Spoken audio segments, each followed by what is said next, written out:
Prince Andrew, now Andrew Mountbatten Windsor, has been released after being arrested Thursday, a dramatic development that has once again placed the British royal family under intense global scrutiny. While he had already stepped back from royal duties following the Epstein scandal, his arrest and release raised fresh questions about his future, the response from Buckingham Palace and the broader implications for King Charles and the monarchy. Joining me now is Richard Fitzwilliams, a respected royal commentator who has closely followed the British royal family for decades and has analysed some of its most serious crises. Richard, thank you for joining me here on NDTV 24/7. Let me start with the most obvious question, Richard. Prince Andrew, now Andrew Mountbatten Windsor, has been released after his arrest Thursday, a dramatic development that comes after years of perhaps mounting scrutiny and pressure. How significant is this then, Richard, this moment in the context of everything he has faced over the past several years? Well, this is extremely significant because the fact the arrest occurred on his 66th birthday and he spent 11 hours being questioned, I mean, that speaks for itself. I mean, this has not happened to a member of the British royal family since 1647 and Charles I. So we are in unprecedented territory.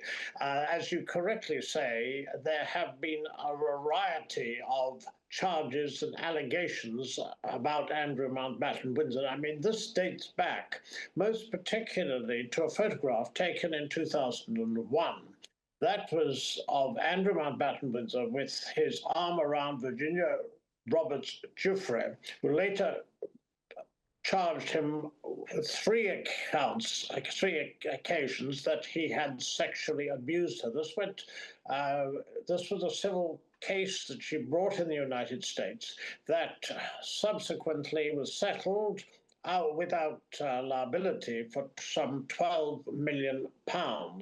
Over the years, he had to step down from being special trade envoy, which he fulfilled for 10 years, and gave an absolutely disastrous interview in 2019 on BBC Newsnight. Now, what is very significant about this arrest is that he has been charged with misconduct in public office.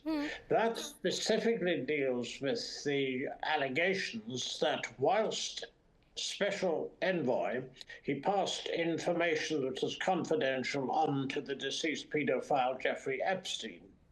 There may, as this progresses, the police are looking into it, and then they will, if they feel they have a case, pass it to the Crown Prosecution Service. But that doesn't mean that other issues, such as alleged, for example, the allegations of that Epstein trafficked women into Britain, that various victims may come forward. He may face other charges. Yes. It's tremendously serious for the royal family, of course. You know, Richard, this is the brother of King Charles and the second son of Queen Elizabeth II. How unprecedented and consequential is this moment for a senior royal of this stature? Oh, it's completely unprecedented. You can look back in history and there are several events that come to mind. The abdication of King Edward VIII in 1936, which was seismic. Queen Elizabeth's so-called annus horribilis, where everything went wrong in the 1990s, and of course the tragic aftermath of the death of the Princess of Wales and the public response to that. And the monarchy is a deep part of the fabric of Britain. It goes back over 1,000 years. People are saying this might be the end of it, and I certainly don't agree with that. Certainly polls don't indicate that that's the way people feel.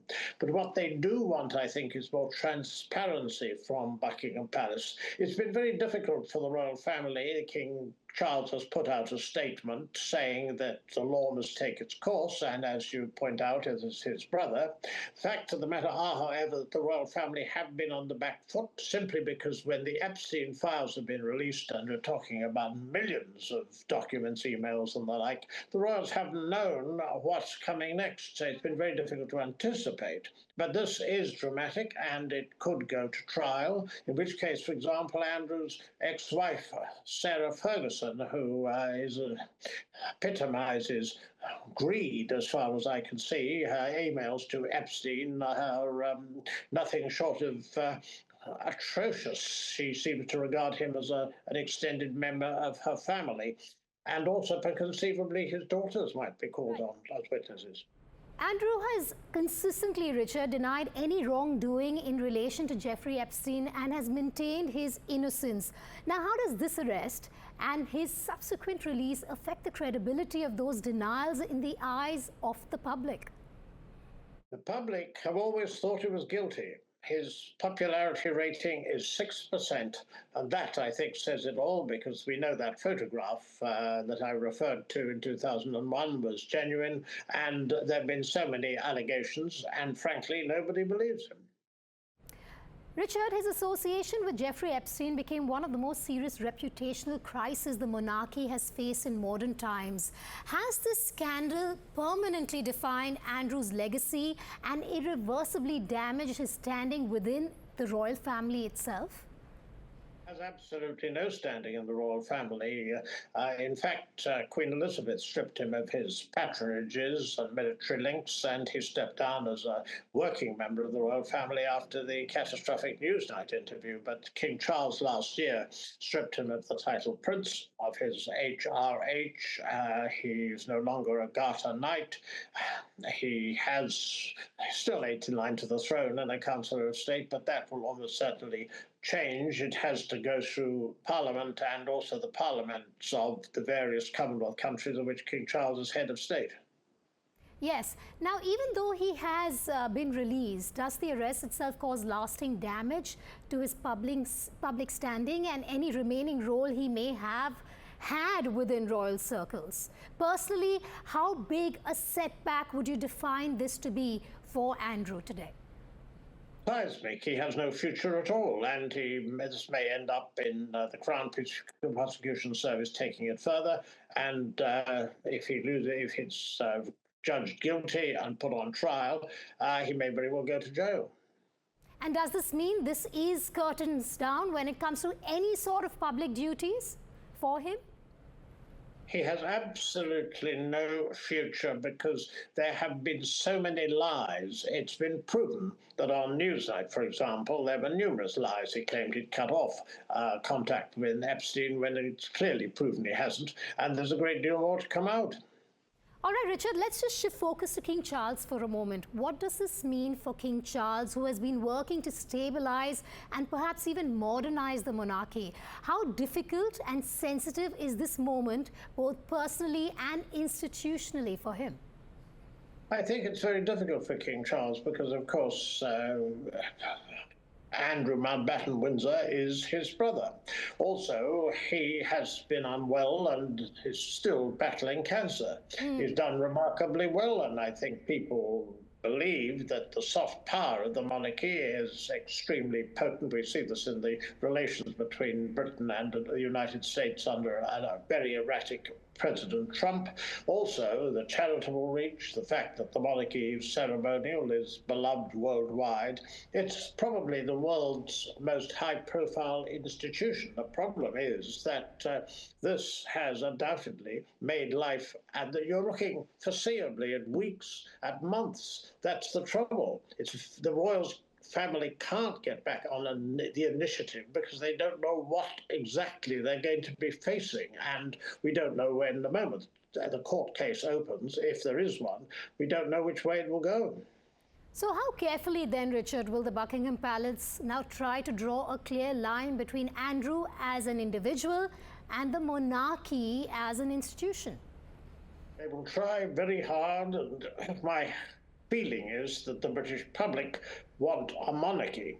However, they want a more transparent monarchy, so this may, for example, affect royal funding, royal palaces, the way royal events are handled in the future. But certain things will remain the same. It's easy to take a sensational line. For example, there's been a certain amount of heckling. I mean, when the heckling becomes public, becomes a headline, things are out of proportion. That is the sort of thing that, well, I think in time things will find their own level, but no one knows exactly what their level is going to be. And you know, the British monarchy plays an important role, Richard, in shaping Britain's global image, diplomacy, as well as soft power. Do developments like this risk weakening Britain's standing or affecting its broader diplomatic and trade relationships? Well, I think the fact that, for example, Lord Mandelson, who was Britain's former ambassador to the United States, he stepped down after allegations regarding his links with deceased paedophile Jeffrey Epstein. I mean, the impression that we're getting is that there was a sort of global network of influential people, often millionaires and billionaires, who regarded themselves as above the law, and that isn't undoubtedly not the case. However, yes, it is damaging. It's also sensational, and the royal family is the world's, I mentioned. It's so high profile. When things are going well, when you've got a wedding, when you've got some success, coronation, the publicity is good. But at the moment, we've got a deluge, a mountain, positively, of sleaze. Now, at a time when Britain is navigating, Richard, a complex global trade and geopolitical environment, I want to understand from you how important is the credibility of the monarchy as a symbol of stability and continuity? It has been, because it's gone back over 1,000 years, bar the Civil War when the dictator Cromwell had a brief republic. So it is part and parcel, I would suggest, of Britain's DNA. And I think that this will continue, but it will change, and this will hasten change. Prince William is likely to be proactive in this regard. And does this episode reinforce King Charles's efforts to create perhaps a slimmer monarchy focused on fewer senior royals to protect the institution's credibility? That means that there will be less charitable work. And he didn't actually say a slimline monarchy. That's been the press's interpretation of his reign. Yes. However, I would point out that this is likely to have an effect on how the monarchy works. Essentially, from one reign to the next, you get a change anyway. And Prince William's already indicated that he wants a change. All right, we briefly spoke about how the British public is reacting to these developments. I want to understand, does this deepen skepticism towards Andrew and the monarchy more broadly? I think that we'll have to wait future weeks and months before we can answer that question.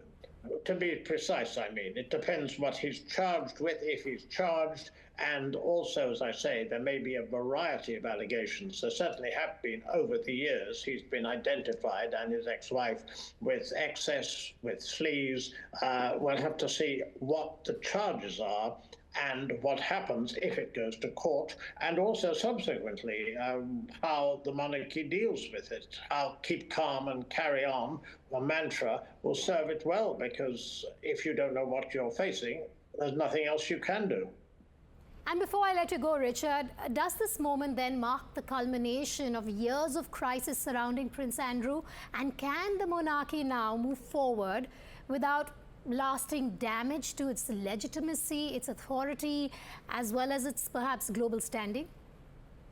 I think it will affect its global standing. There's no doubt, certainly in the short term. The whole point is how, in the weeks and months to come, and as I emphasize, we don't know exactly what's going to happen, how the court case, if there is one, what happens. I mean, that would be dramatic. It's going to be an international cause célèbre. This is very or likely to be short term, given the fact the monarchy has the staying power, and that staying power is valuable. The ceremonial, the soft power elements that I mentioned, the charitable work. There's nothing, no one has a links like that. And of course, the Commonwealth, of which India is a member, I mean, the facts are that will continue. And I think the British monarch will be the head of it. But the monarchy will have to adapt, and people will want to see it more transparent. All right, Richard Fitzwilliams, thank you for joining us and sharing your insights on what is clearly a deeply consequential moment for Andrew and for the British monarchy. His arrest and release may have answered some immediate questions for now, but the broader implications for his future and for the institution itself are likely to unfold, like Richard is saying, in the days ahead. Thank you once again for being here with us on NDTV 24/7. It's a pleasure.